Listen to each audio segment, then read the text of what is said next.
videos to show some of the things that we did while we were in Wasilla, Alaska. But I did want to just share with you how we got involved. Where did all this begin? And it really began last probably November, December, I think. I got a call from my friend in Paris, Tennessee at First Baptist Church, Scott Shepard. And he said, hey, I'd like for you to think about putting a small team together and going along with our team to Wasilla, Alaska to help lead Jam Camp. And I knew that their church had been doing this camp for several years, and I knew it was a great experience for them. And I also knew that we had a lot of talented people in our church that would also be able to contribute to a camp like that. And so I committed it to prayer. And just felt like God could use our people to be a part of this camp. And so that's how it all got started, almost a year ago, not quite a year. So that's how we got involved. As far as this is terrible. As far as our future involvement with the camp, they have made this an annual contribution to the city of Wasilla, to that Laverne Griffin Youth Camp. And it would be our desire to be able to continue that and have that partnership with them in this. Originally, when I was thinking about going, I thought this might be something that we as a church could take on and do locally. And I still think that may be a possibility, but I don't think it's something that we can grasp and do in the immediate future. It is a lot of work, and it's a lot of planning involved in it. So you'll kind of hear what that looks like as we go through this time together, what Jam Camp is, and what all we did through the week of our time there. Each of us is going to describe exactly what our role was for the week, and I'll start with what I did. I was the Super Jam choir leader. The camp was divided into Jam Camp and Super Jam Camp. And so Jam Camp was 3rd through 5th grade, and Super Jam was 6th through 9th grade. And so I directed the 6th through 9th grade choir. There were about 40 students in that choir. And I got to select all the music that we did, and we performed the music on family night, kind of like what you would do for Vacation Bible School. The parents would come to see what all the students learned that night. I was also involved in the orchestra, got to play my violin in an orchestra, and got to work with some students on violin, some beginner players, which was really a lot of fun. I also played in the worship band. I've never really gotten to play my violin in a worship band before, and so it really stretched me because I'm used to having that music right in front of me and reading the notes on the page, and that's not what we did. We sort of made it up and improvised, and it really stretched me and challenged me in doing that, but it was great. I really enjoyed it. And I was also a 3rd and 4th grade co-cabin leader. Jim, my buddy here, was the cabin leader, and we had one other gentleman in our cabin with 3rd and 4th grade boys, and that was quite an experience. It was great, wasn't it? That's right. That's right. Jim probably did better than I did, so all right. Okay, I am Lauren, and I'm married to Jeremy. I don't know if all of you know me or not, but I went along because... Hey, we got pictures to go with what we're talking about here, Cliff. Did we miss? Yeah. You missed all my pictures, but whatever. Scroll through his real quick. Yeah, this was our... That was arrival, the first morning.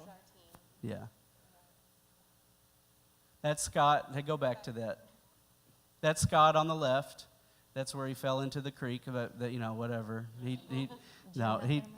Scott Shepard was minister of music at First Baptist. He is now the music and worship specialist for the Tennessee Baptist Convention. And this was our team at Cracker Barrel. And these are some candid shots, candid, right, of my activity there at the camp and leading the Jam Camp choir, Super Jam Camp choir on the right.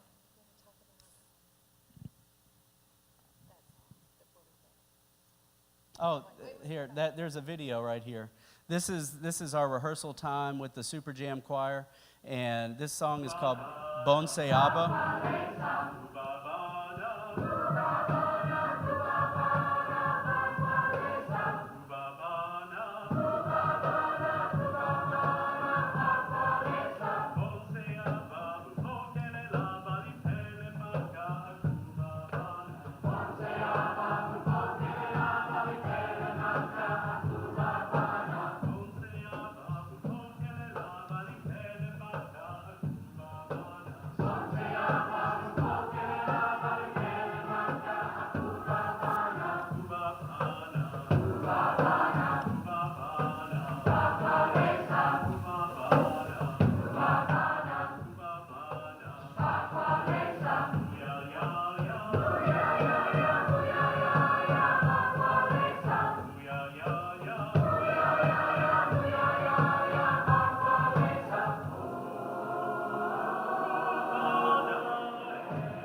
I chose that song knowing that they had already sung it one other year, not in the family night, but I think it's Zambian.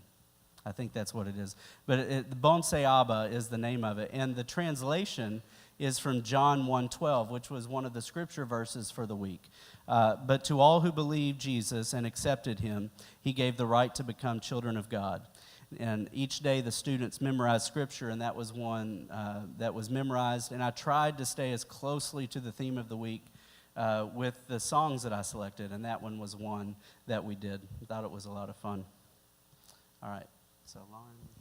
Okay, I had jam children. I had 3rd and 4th grade girls, and in a cabin by myself with a junior counselor, and I think all of us were leaders on our own, pretty much. All of us were separated, and we were a little nervous about that because we'd never been to Alaska. We'd never been to this camp. We didn't know what was in front of us. And so, of course, we had a lot of reservations before going into this, a lot of nerves because we felt like we were unprepared. And we discovered all along the way there were hiccups, because there always are hiccups and things that go, a little less than what you'd planned. For instance, when we arrived to the airport, Jenny's plane tickets weren't on the computer. We're like, it's time to go. And I had they a had to new work last name. My last name was Atkins. Yes, and have you ever been Atkins? No, I've never been Atkins.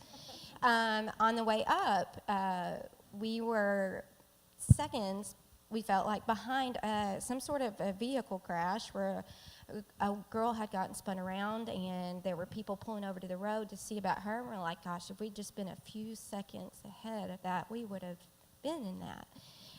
Just all along the way, there were all kinds of evidence of things that God was working it out. He had us taken care of.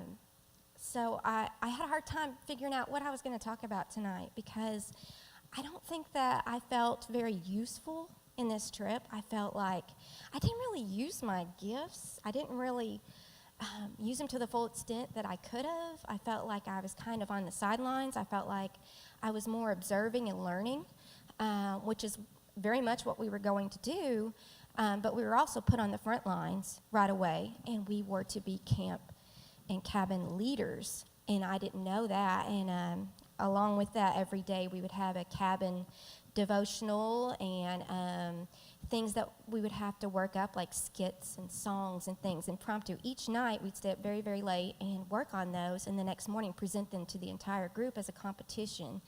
And I felt like I am not ready for this, and I'm very tired, and I felt extremely jet lagged. So everything was very funny at the same time, because we were very delirious.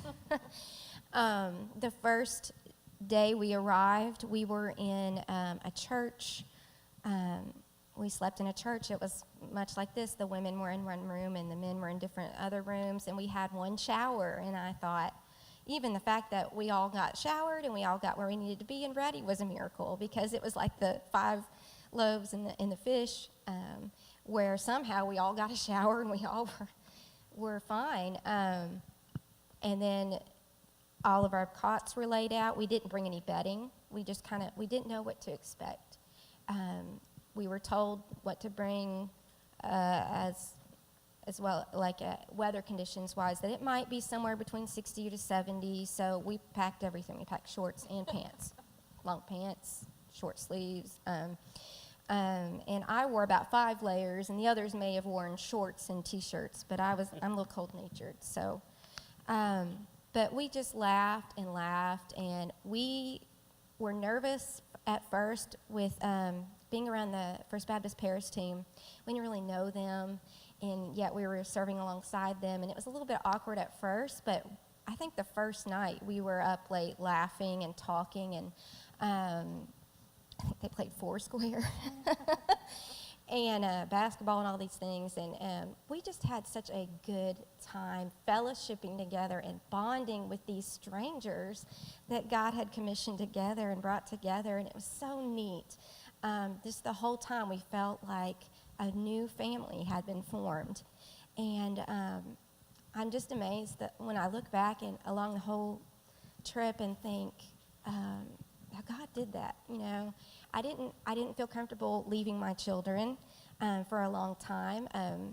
I didn't feel comfortable that I knew what was going to happen, but every single thing was provided for me, and I feel like that is my takeaway.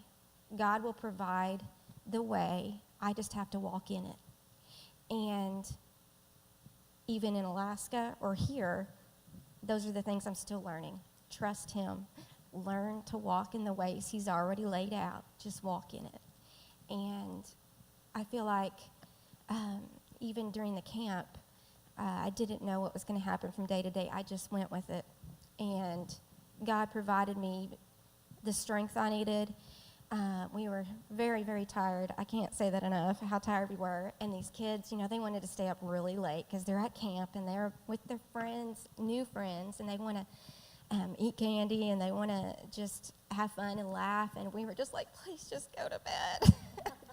But we've got to work on this. And then we were up early, 6 a.m. the next day. And I remember there being 5 showers for all the women on camp and the kids, and it being just like a madhouse trying to get everybody showered and get your stuff done for the evening. And I mean, it was midnight probably every night when we got to bed there, and then waking up at 6, and I thought, I can't do this. I am so old. I felt so old. You never feel so old when you have little kids you work with all the time.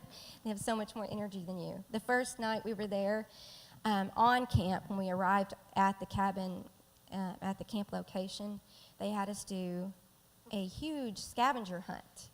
And I thought, nuh-uh. I am not prepared for this. And they said the rules, and they said, you're going to run from A to B, get all of these items, and every single time come back to point A and present your item, and then we'll give you your next thing and mark off that you'd done it. And we were huffing and puffing, and I thought, what did I sign up for? That's what I thought the first night. And that really it was much easier than that, but also hard at the same time. I can't really communicate. It was a strange balance of both. The beauty of Alaska, the unknown, but yet the comfort that the Spirit brought together in all of the people that were serving there together. That was amazing to me. I feel like we saw one of the highest points in North America too, the mountain Denali, and I thought, I've had so many firsts on this trip, whether it was kayaking or seeing my first huge mountain. But God still had new information for me, even though I felt like I didn't really do a lot of my art. I felt like I kind of coached or kind of assisted the art leader there. Next year, we would like to go back. It's our desire to possibly go back. And I talked about the other things that I could do, such as clay, printmaking. I have a background in all of those things in my fine arts degree. And but it was nice just to be able to form the bond I formed with my girls in my cabin, and just to pour into them, just to love on them. And I'll tell you that I had some girls that had some problems, and one of them I'm pretty sure needed some medication. A lot of them had medications that they'd get from the nurses there, and this girl did not have any, but I'm pretty sure she needed some. She had a lot of issues the whole time. We just kept having to reel her in, and it was a struggle. Her name actually was Stormy. It was kind of fitting. But she was our one, and Jenny had her too in a few classes where you could tell this is a struggle, and patience and everything, and just trying to discipline and everything. And by the last night, that was the girl who actually committed her life to Jesus and went forward. And I thought, thank you. There's a small gift they let me witness that we did plant seeds, and I did get to see some evidence of something that I had done. So I just want to thank y'all for supporting us in this, and your interest in all the things that you prayed for or asked about, and your encouragement. And I want to encourage you, and just to let you know that it was amazing. It was amazing, an experience that we will never forget, and the unity that we formed, and that the benefit of seeing each other use their gifts in our unique ways, that was a huge blessing too. I've never seen Jim with a bunch of kids, pouring into them, teaching them guitar, and just singing with them, and just being him, and they just loved Jim. And Sarah leading in worship and singing, and you all would have been proud, I think, to see our leaders leading and worshiping and leading these children to worship and lead with them. I felt like a piece of Covington was there, and I was just really surprised, I guess, that I don't know why. I was surprised God was there too. He was already with us, and he'd already had it mapped out. We just had to go with it. So I guess that's my takeaway. All of that. So I want to add to something that Lauren said. You'll see later on a picture of our camp pastor. He's very, very, very young looking. And before all the kids... Because he's very young. Yes, because he's very young.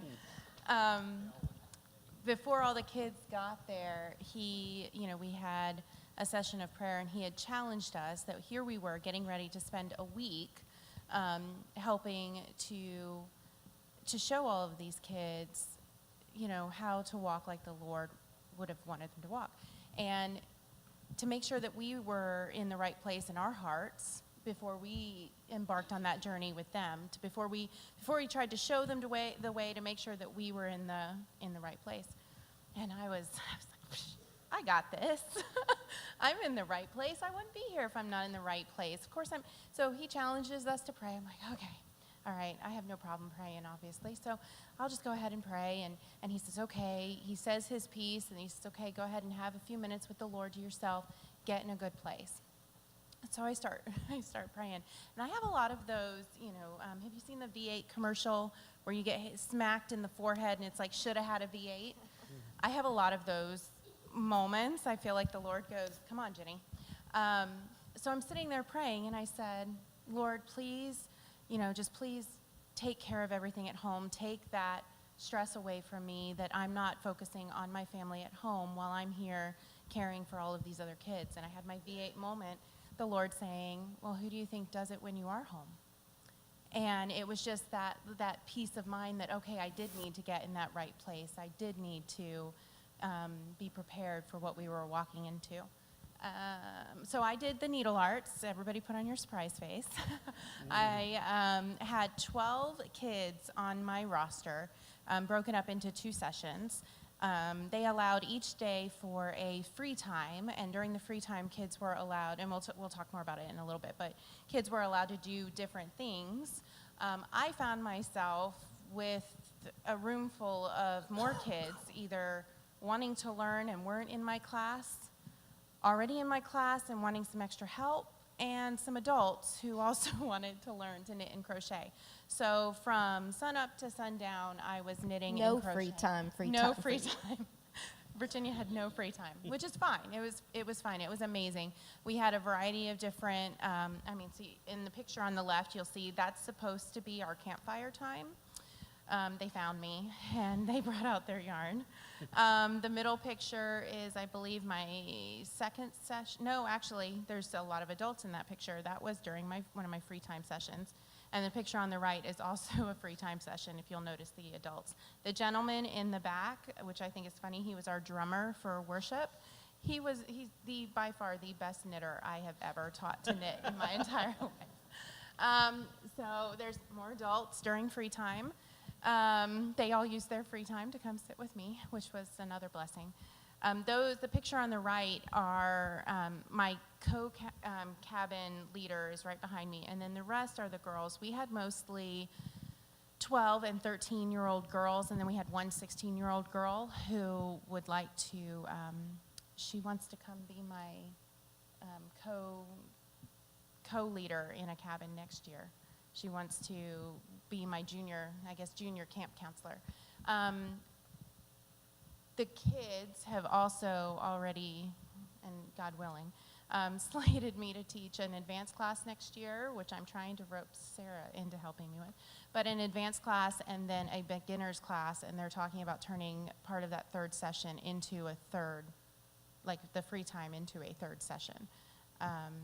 So it was just all in all a really, really, really good experience. Very surprising experience, very pleasant experience.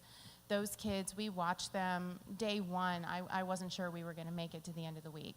So you put a bunch of teenagers all in the same place together, and they grossly outnumbered us. And then I was amazed. We had one young lady in our cabin specifically who was not, all of her BFFs were in a different cabin, and they were all in that cabin together, and she was the only one. They actually were all in Sarah's cabin, and I had the one oddball out, and she came in. She didn't want to eat with us. She didn't want to sit with us during cabin devotional time. She didn't want to spend any time with us those first, 10 hours, 12 hours. She was constantly, tagging along with Sarah's team. And then we just saw this huge change in her heart. And the way she grew, I cannot wait to see what this upcoming year holds for her and to see where she is next year. So I think that's it. Okay. Well, when Jeremy called, or actually saw me in church and said, how would you like to go to this jam camp in Alaska? So my mind, two things. Jam, I'm used to getting with some guys. You don't have music you have to read. You just play and have fun. It's not very disciplined. That's why it's fun. And then I'm thinking Alaska, there must be some fishing included with this as well. Well, neither. I get there, I play with the orchestra, play with the choir, and pretty much have music put in front of me that I can't read. But that's okay. They gave me the chords and a lot of the songs I knew anyway, but just had a great time playing with the praise band. It was nice to be in a disciplined environment, although it was fun to watch Jeremy with the shoe on the other foot in the praise band when he had to kind of wing it. I like that. But anyways, the main reason they asked me to come along was to teach the guitar. They didn't really have anybody that could instruct the guitar. And so we had 7 students and a bass guitarist who signed up just to kind of hang out with us while he was picking his bass. And so that made 8. And the students ranged from never touched a guitar to maybe up to about 1 year off and on experience. Not much to work with there. But what a blessing. Every day during our guitar session, we worked hard, and by Thursday night, parent night, we had them playing Amazing Grace while the congregation sang along. Little differently, but it was a lot of fun. And then we also had them do a version of, that song, We Will Rock You? Well, we changed the words a little bit, He Will Rock You. And they loved it. We had all the parents doing this, stomping, and while they played, and it was just a blast. And so the kids, the thing was watching them participate in leading worship. What a blessing that was. As Jeremy mentioned, we shared a cabin with 3rd and 4th graders. That scavenger hunt was quite a challenge. An old geezer like me trying to run and keep up with them. I think Jeremy had to make the last couple of runs. I couldn't keep up. But those kids had a lot of energy. First night did not want to go to sleep, but I think we wore them out pretty good the next few days. They were out pretty quick the next nights. And I know I was. And, one of the things I learned from being in the military is you catch sleep whenever you can. I knew this was going to be long for no guy like me, starting in the morning and go to 10:30 at night with these young folks. And so if we were in a van, if I was on an airplane, almost on the boat, I was sleeping. So I was catching my winks when I could. But I don't mind telling you, as we were approaching this, I was getting to the point where I'm not sure I wanted to go. We had to make an unplanned trip to Wyoming about a week before we left for Alaska. So drove up there, took care of business, came back here, went to Indiana to work, had to come down here in the middle of the week, and then go back to Indiana, then come back here and fly out Friday. And I was half tempted to call Jeremy and say, is there any way I can weasel out of this? But I am so thankful that I went. It was a blessing to be able to be a witness for these kids and be the hands and feet. And you guys helped, and the Big Hatchie Association, they helped us be the hands and feet. And, you think of Alaska, that's kind of a glamorous place to go and quite a vacation. This is not a vacation. If you want to sign up for a vacation, this ain't the thing to sign up for. But it was a blessing, and to be able to go up there, and it's a lot of it's wilderness up there, and what we don't realize, when you go out west to places like Wyoming, where we lived for nearly 4 years, places like Alaska, that is still a mission field for the Baptists. You're going into a culture where their tabernacle, their God is out in the wilderness, and very individual, and a collective community of Christians coming together is really not a big part of the culture, and so we're needed there. And so I think it was important that we were there, and we thoroughly enjoyed it. And as you can see, in my Hawaiian shirt up there, I forgot where we were going, packed the wrong shirt. But but we in the middle picture there, you see all of the kids playing that night. I had some young people helping, so they were making sure the kids were making the chords, and they just did a beautiful job. Thank you for your prayers, your encouragement, and the financial support that helped us to go as well. We appreciate it. Hi, I'm Sarah Hall, and Jim is my dad, in case nobody knew that. I was a cabin leader for 9th and 10th grade girls, and I also helped put together the talent show that we had on Tuesday and Wednesday night. And then I was a part of the worship team, leading worship every night during our worship services. But I also helped with the worship leadership breakout session. And these were kids who want to learn to lead in worship. They want to sing in front of people. They want to help with the sound and the audio visual stuff. And so that was the kind of stuff that I did while I was there. Having 9th and 10th grade girls, the particular group I had, were way too cool to be there, didn't want to do anything, and my co-leader, Mel, we just acted so excited about everything that we were doing. They finally just had a breakthrough. And, you know, we had these cabin competitions. They didn't want to do it. They didn't want to get up in front of anybody and do anything. But by Wednesday night, they wrote a rap about Jam Camp and performed it in the talent show together. And they were so excited to do that. And we ended up actually coming in second place in the cabin competitions from rock bottom with girls who didn't want to do anything. Anyway, and basically that's what I did. Oh, wait, I assisted with the jam choir as well.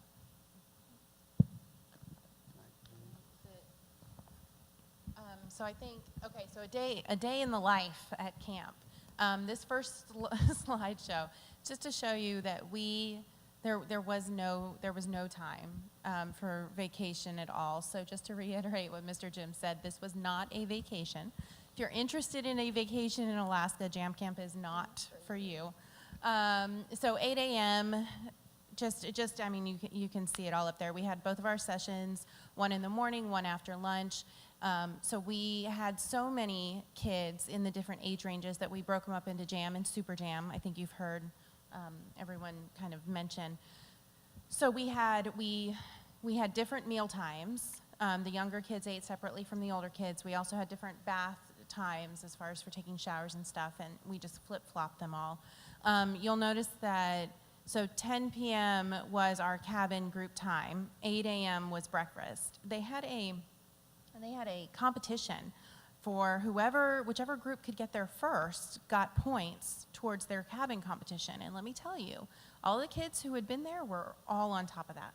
If we weren't running out the door to get in line by 7:15, don't go past this one because this one's going to be a video, so hold on. If we weren't there at 7:15 for that 8 o'clock breakfast, let me tell you, you were the next day. This video is an example of how, so this, don't wait. So at 7 o'clock every morning, they played something. Every morning. Every morning. Without fail. Now most of us were up. I had campers. Our coffee. Yes, we wanted coffee. I had 2 campers who had figured out that shower time the night before was horrendous. So they opted to get up at 6 a.m. to get their showers. So I was up with them at 6 a.m. every morning to get them, not a morning person, but I was up at 6 a.m. every morning. That time got earlier and earlier as the week went on, and everybody else figured out that same thing. So 6 a.m. became 5:45, became 5:30, but this sounded every morning at 7. You don't have to play the whole thing, by the way, Cliff. Just out, To the drums. two verses of it. If you're not awake, you're about to be.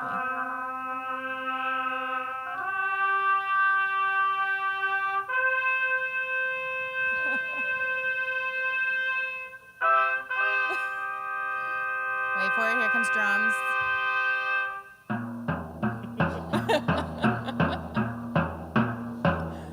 And a shaker, you see the shaker?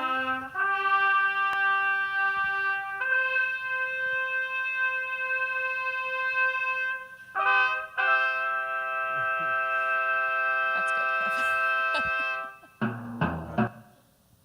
Every morning. Every morning. Go back forward. Okay, so there's another video here, and I will not force you to see the whole thing. But so we had every morning. I think you ought to make them do it. Oh, you think I should make them do it? We can't do it. We don't need to do it. Every morning they did this. We would have breakfast, so we'd have breakfast, and then we'd come in to do our cabin competition time and to do some devotion and everything. But they wanted to make sure all the kids were awake. I'm not entirely sure they didn't want to make sure all of us adults were awake, because we all participated in this every morning. Go ahead and press play.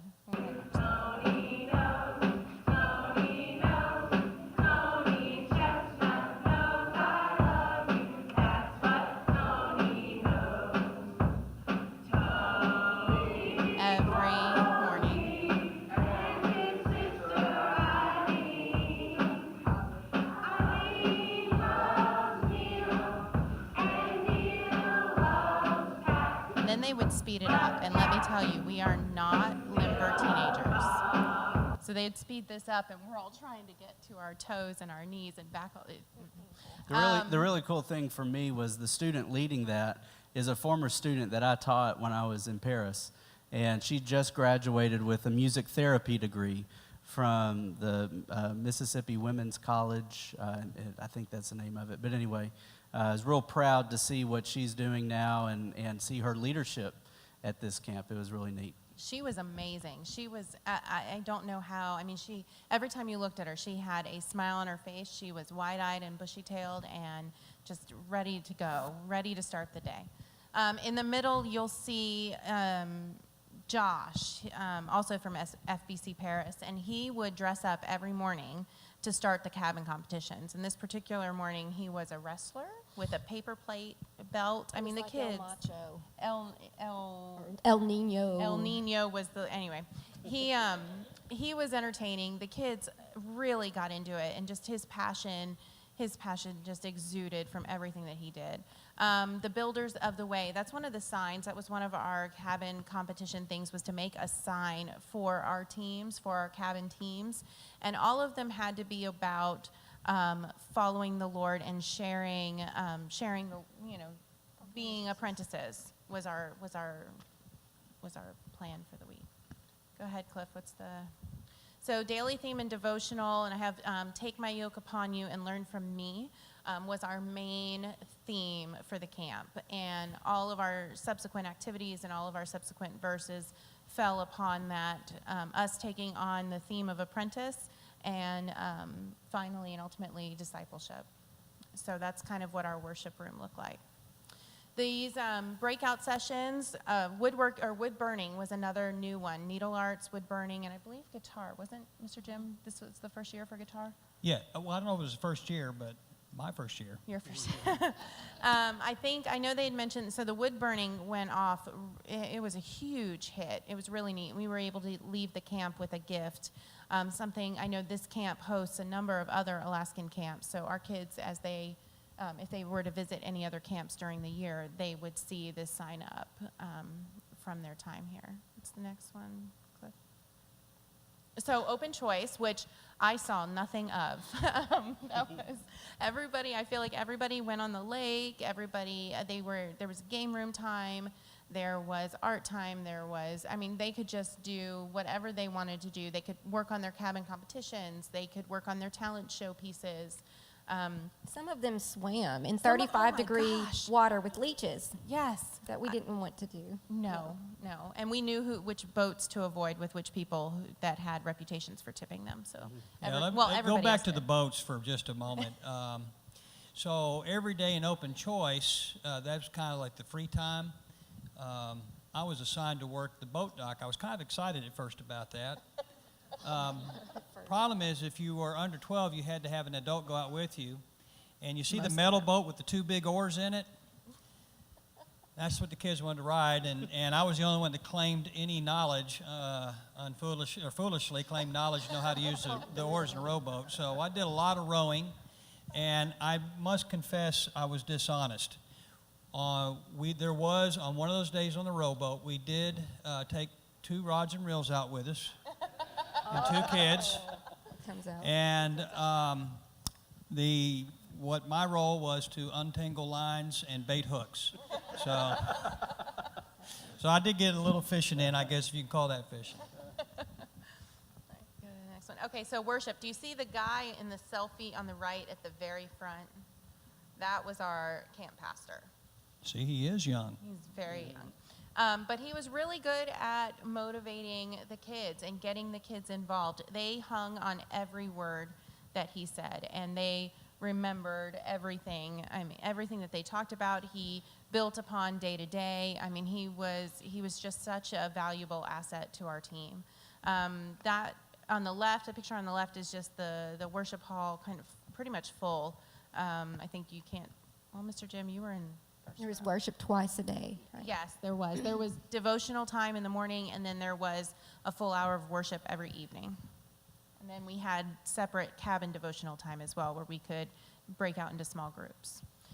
This is another video. This was kind of cute. All the gentlemen got together. This was the first night to sing a song. Apparently, it's a tradition at the camp. They do it every year. Watch how Oops, wait, well go we back. snap together. It's Beach Boys, because I love the Beach Boys. And we always start with Stand By Me by Ben Eaton. the lyrics We're are gonna start with funny that one, considering and it's we'll start 8:30 at night right now. I think at this So, point. let's get it going, gentlemen. I didn't know I was supposed to be involved. That was off to the side.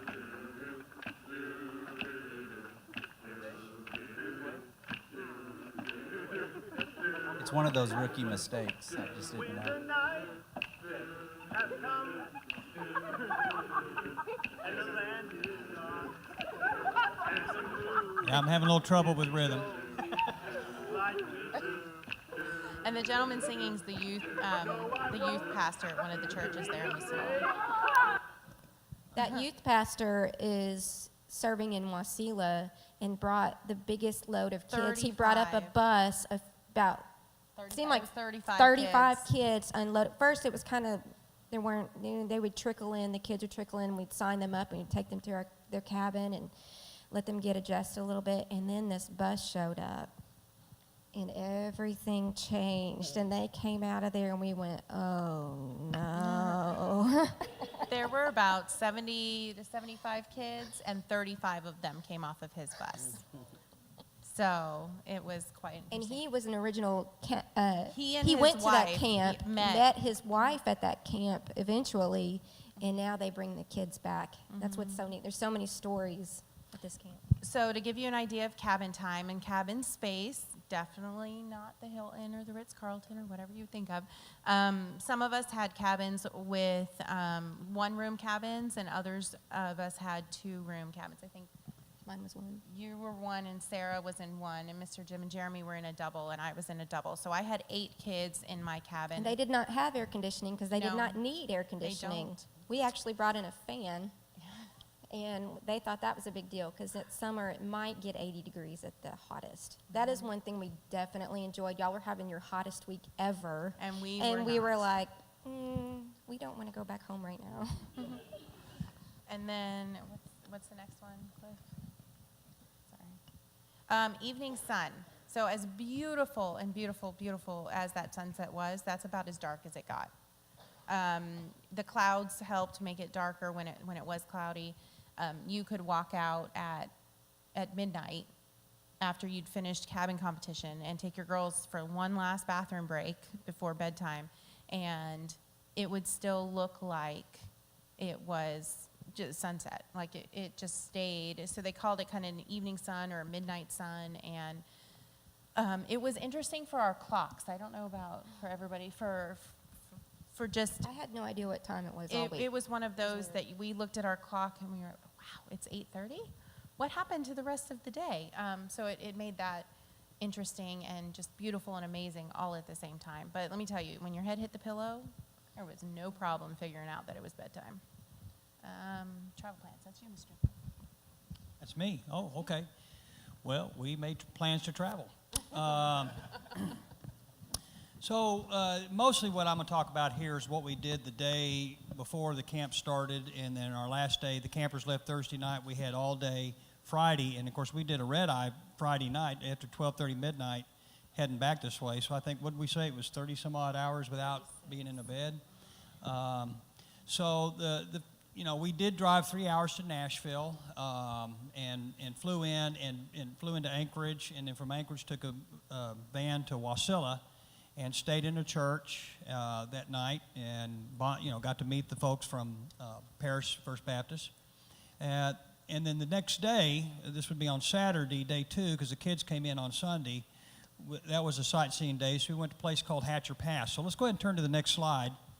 That's our travel day, so there we are traveling. That middle picture was us very delirious at the end of, I There was feel a like 15 before hours. and after There we was. made I sure to didn't take. post the before. And but I was in that- the back sleeping somewhere. Yes, there we go. So keep on going. So there, day 2, Hatcher Pass. Thank you. Go back to the previous slide. There we go. Oh, yeah. Yeah, Biscuits and we gravy. didn't put the picture in there I wanted to, but this is where we ate a great breakfast. It was a gas station kind of place, beer joint. Anyways, I got a nice picture of Jeremy with the Bud Light sign right over his head. He didn't know it. So I've got something to We bribe all him had with. some reindeer sausage, I think. But they took us up after we went to Hatcher Pass, just a beautiful place. You can see this beautiful water, the snow melt coming out. There's Sarah and Jenny there crossing the water. There's kind of looking out over the pass. There's, of course, my lovely daughter Sarah with me. There's our ladies right there taking a beautiful picture at Hatcher Pass. And then as we were coming down from Hatcher Pass, we stopped and we got back down into the trees and just enjoyed just God's beautiful nature. How beautiful that was. I could have stayed there a lot longer. Look how beautiful that is. I didn't see any fish in it. I was looking. But anyways. These pictures do not do it No, justice. they like don't. just the majesty from being up there. I mean, Yeah. That parachute is really I'm sorry, what was that? Tommy? Make- Did you meet Uncle Jake up there? Uncle Jake.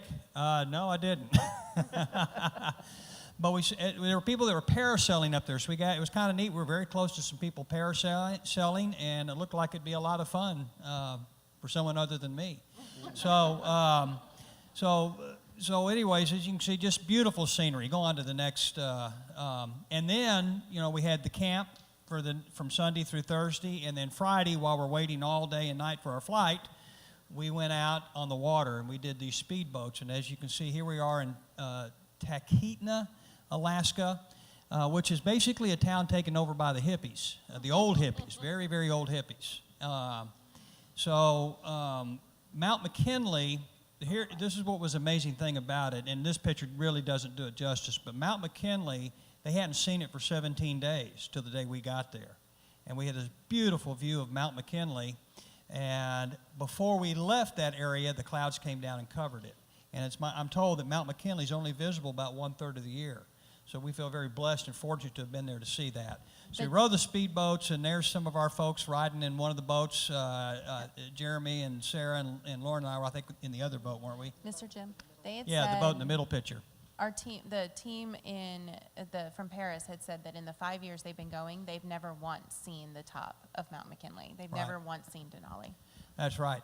There's our we stopped at this trail when we rode the boat, and we did this little brief walking trail. And as you can see, our guide has a shotgun, Mossberg 500, for anybody's interested to know. But anyway, she was carrying a shotgun, and she's claimed never had to use it, but being raised in Idaho, she knew how to. All right, next slide. There we go. And this was a actual trapper camp where trappers actually set up their cabin. Actually, when you walk into that little small cabin, you walk down into it. They have it built into the ground to help out with a little bit of insulation. And when they have meat and things, they have to put it up high and take the ladder down to keep the critters out. And then they had some examples of some of the furs in that smaller hut there. There's Sarah being attacked by a grizzly. And as we can see, what do we got to the left there? Oh, there we go. We got Jeremy and Lauren with moose antlers. And is that Jenny? Is that you with moose antlers too? There you go. We didn't kill them though.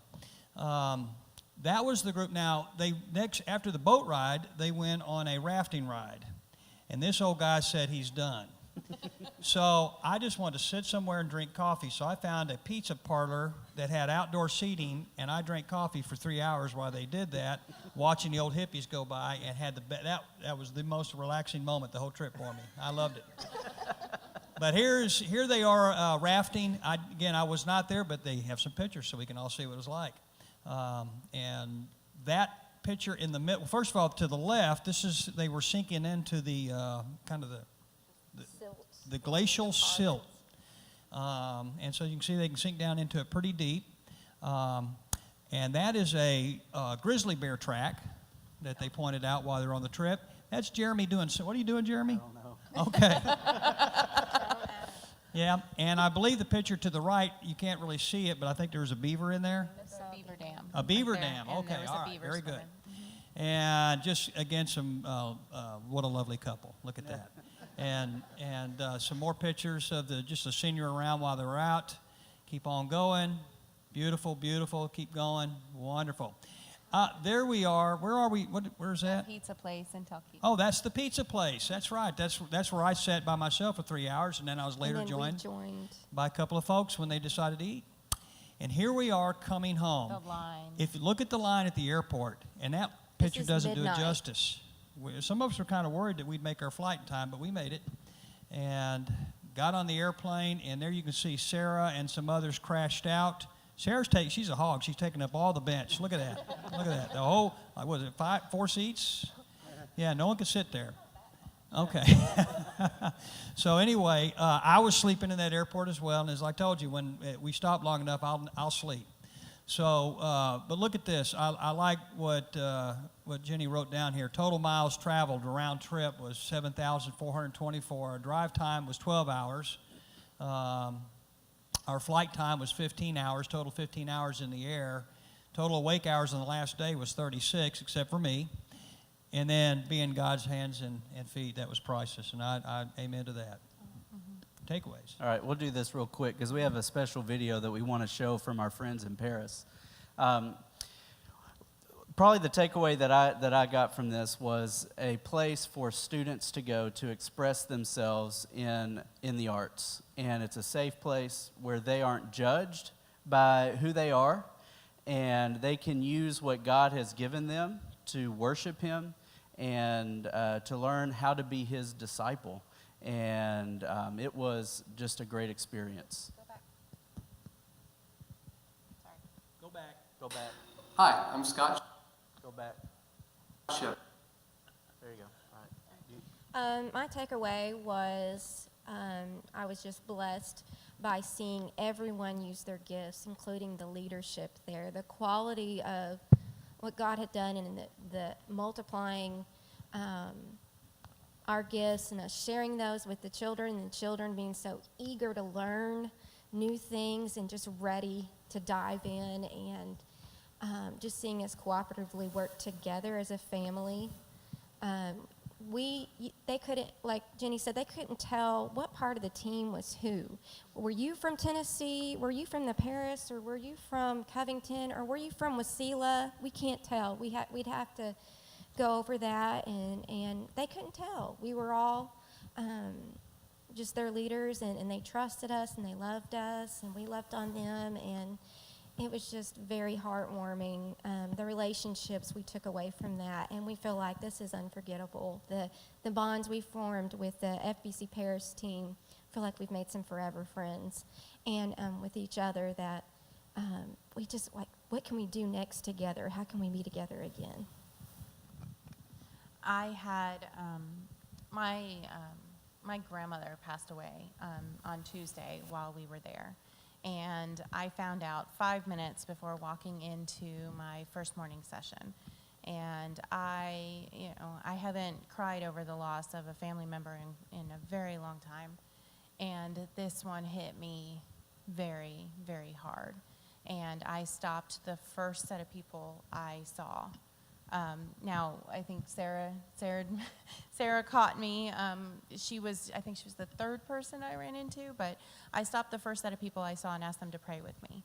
And boo-hoo cried, those poor people. They've known me for 2 days. And then ran into Sarah and asked her to pray with me, and went down to my session and asked my assistant if he could just give me a minute. I needed a minute to get myself in the right place before sitting in front of all of those kids. And he told me to take 5, which I was so thankful for. And I prayed for the Lord to just quiet my broken heart for a little while, to just let me get through the day and do what I needed to do, what I was there to do. And I later found out, I always know, the Lord has a fantastic sense of humor.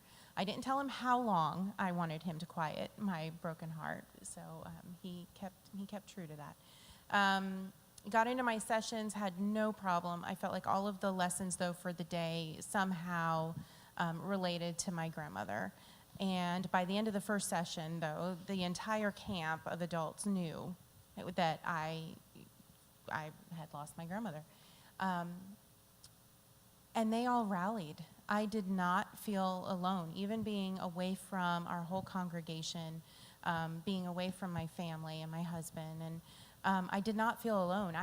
The main reason I taught men how to knit that week was because they showed up and they claimed they wanted to know how to knit. I know they didn't. They just happened to be the ones who were available for that love and that support, and they poured into me in so many ways. Later that night, we had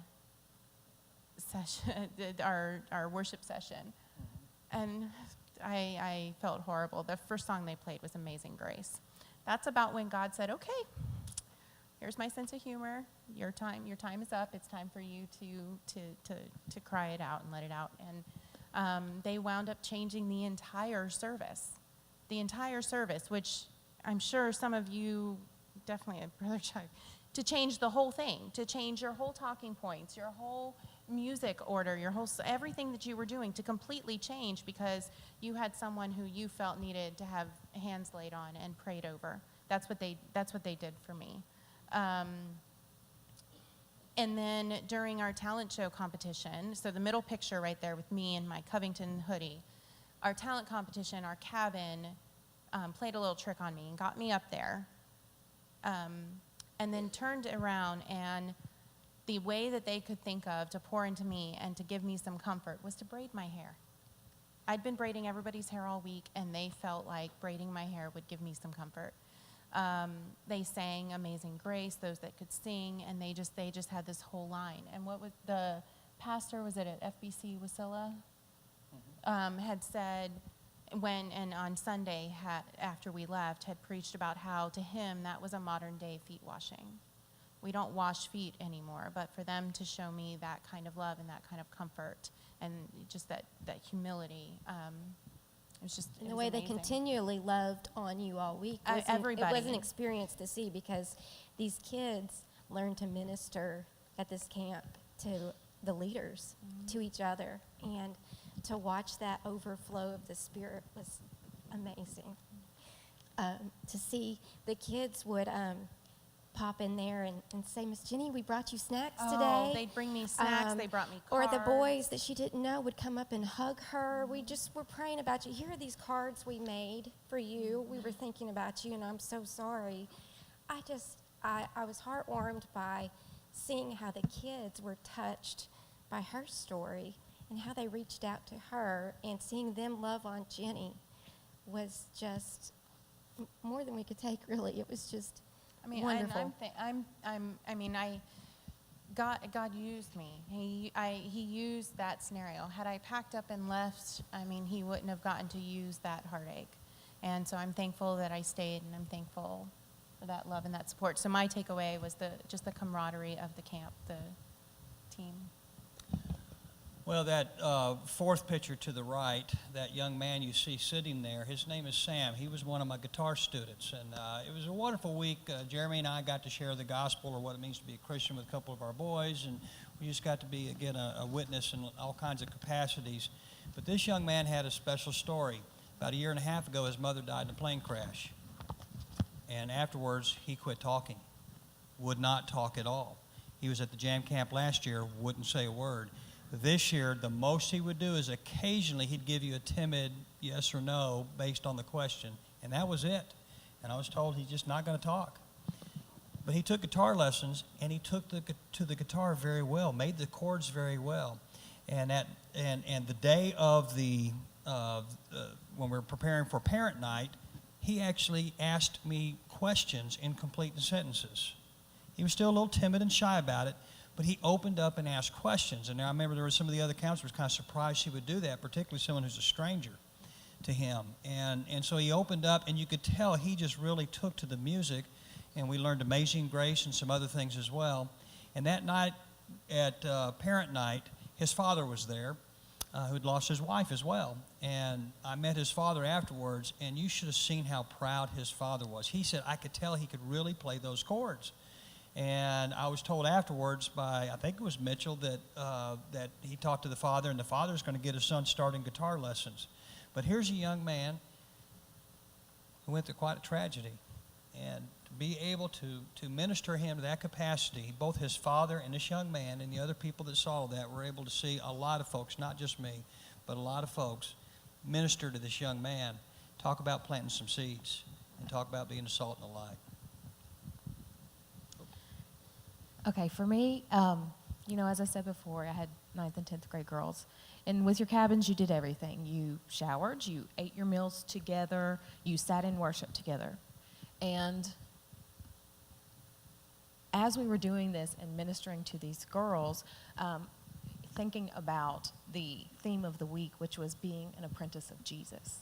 And every day was a theme like learning from the master and imitating the master. And these girls probably don't get to sit at the dinner table with family, if at all, or go to worship service anywhere, or even with their family. So us being there, it really convicted me that do I imitate the master? Is what I'm doing in my everyday walk imitating the master, not only to these kids that aren't mine, but my own kids and people around me here in Covington. So that was a takeaway for me. Before we close, we have a message from First Baptist Church Paris that we'd like to play.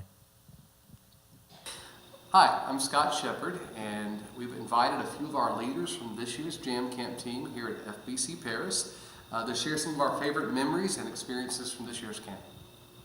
I'm Josh, and the thing that impressed me most with this year's camp would be the quality of the leadership that was there.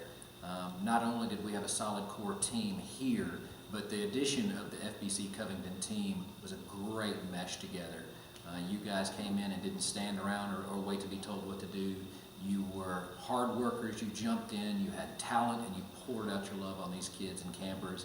We were impressed, and we fell in love with your group right away. So we consider y'all to be great friends, and we appreciate y'all going with us this year. Hi, I'm Johnny, and outside of the art area that I was in charge of for our Jam Camp, watching the kids create, being able to teach them different techniques The beauty of it this year was having Lauren with us. She's just an expert in what she does and offered such great help to the kids. And it was just a lot of fun to see all of the things that they created and the painting that they did this year. Some of the kids have never painted before, so it was very exciting to see what they could come up with. And outside of just the excitement that I get out of the art side of things, I think is listening to the kids, watching them interact with their cabin leaders. I love the things they come up with, the creativity that they have, and the leadership really shows as the kids come up and show the things that they do each day. And I love listening to them sing their hearts out. That was a beautiful thing to hear and see this group of kids come together from all different areas, and some of them know each other, some of them don't, and I thought it was just really great to listen and watch and observe all of that was happening during the Jam Camp week. Hi, I'm Jenny. One of the things that really impressed me was the feeling of just community and unity within the team. When we first met up with our friends from Covington, you guys, we didn't know you very well, obviously, but knowing that there was that common goal and that common purpose very quickly meshed together. And then by the time we got on the campground, the kids couldn't tell who was from where or when. I mean, there was just that unity, and I think it goes back to that sense of a common purpose, that we all enjoy art, although we like different types of art. Some of us are instrumentalists, some of us do the needlework, some sing. We all have that common goal of being fellow believers who happen to love the arts. And so just that sense of being with people who share those common goals and common purposes and share those common beliefs just made for a feeling of just fellowship all throughout the camp. And that was just the best part to me, that just kept a big smile on my face all week. Hi, I'm Brian.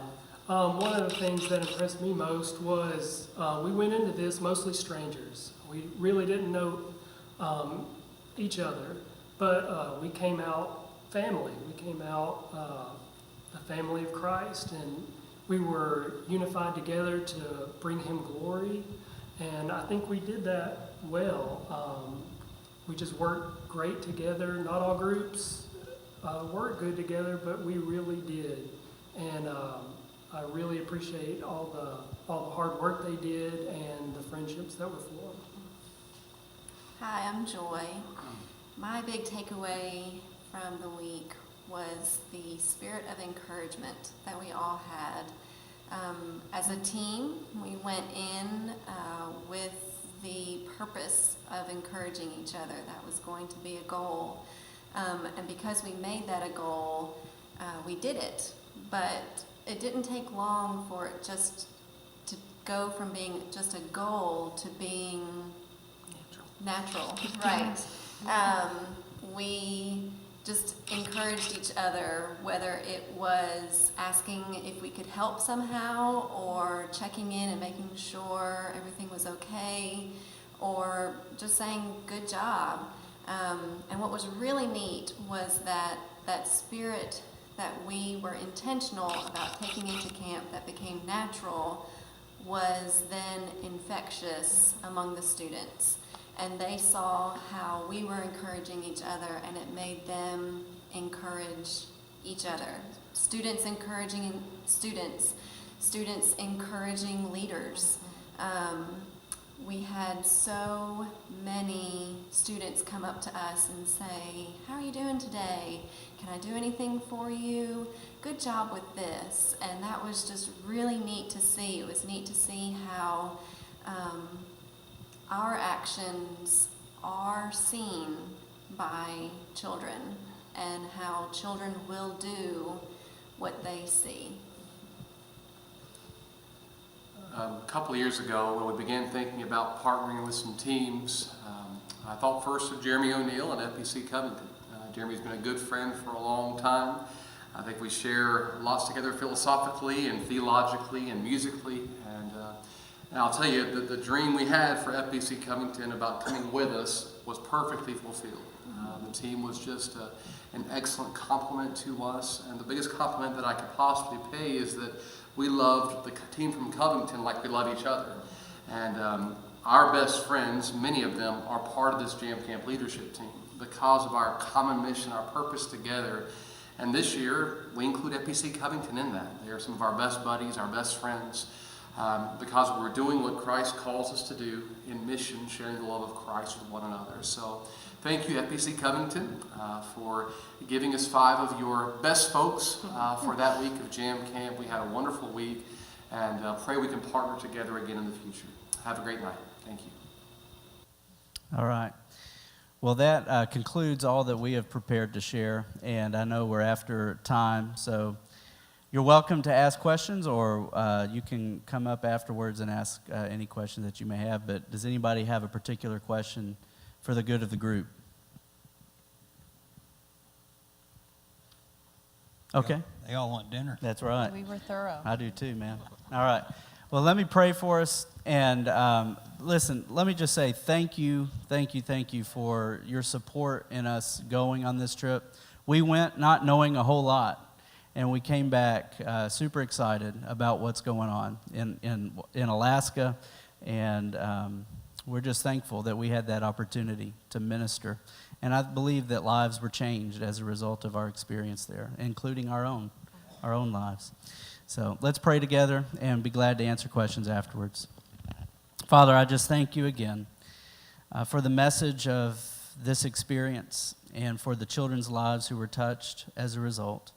I thank you for appointing us ahead of time, even though we didn't even know that you had this plan, that you already knew the things you had in store for us. And I thank you for each of my team members here who were obedient to your call and just trusted you with a leap of faith as we went forward on this trip.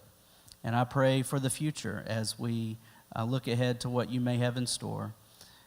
Give us courage, give us wisdom as we seek your will.